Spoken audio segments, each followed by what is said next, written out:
You know, it's things look a lot better. You may recall that the first week we were a little bit nervous that expectations were too high, that revenue numbers were going to come in below what everyone was thinking. Turns out the formal numbers get released tomorrow, but preliminary reports say that the state is looking at having an extra $400 million for the budget.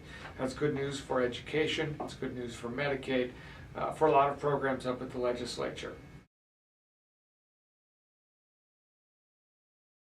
Well, clearly, we've been going through one of the worst recessions in the state's history, probably exceeded only by the Great Depression.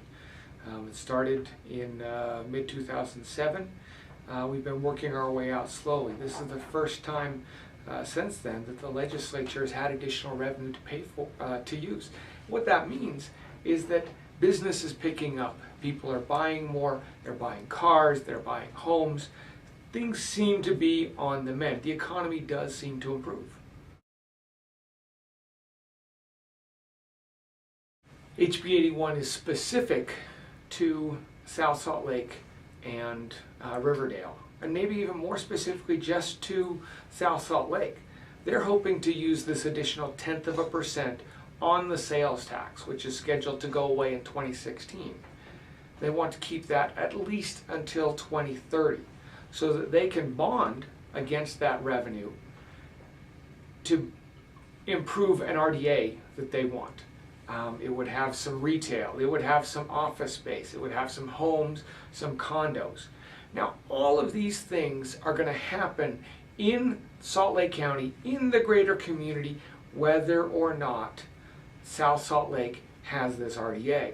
And that's clear from the revenue numbers that we're seeing. Using a tax increase so that you can bond for an RDA will not create new economic activity. All it does is take more money out of consumers' pockets and puts it in the pocket of the government. And we need to stop that.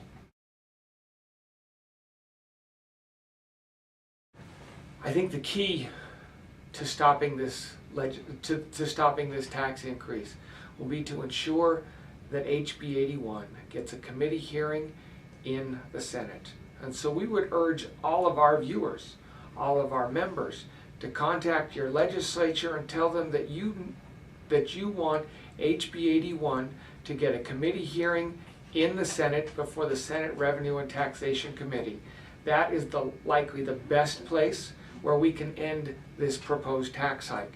And so we hope that you as a viewer and everyone else who sees this will take the time to call your legislator and tell them to make sure that HB 81 gets a committee hearing in the Senate.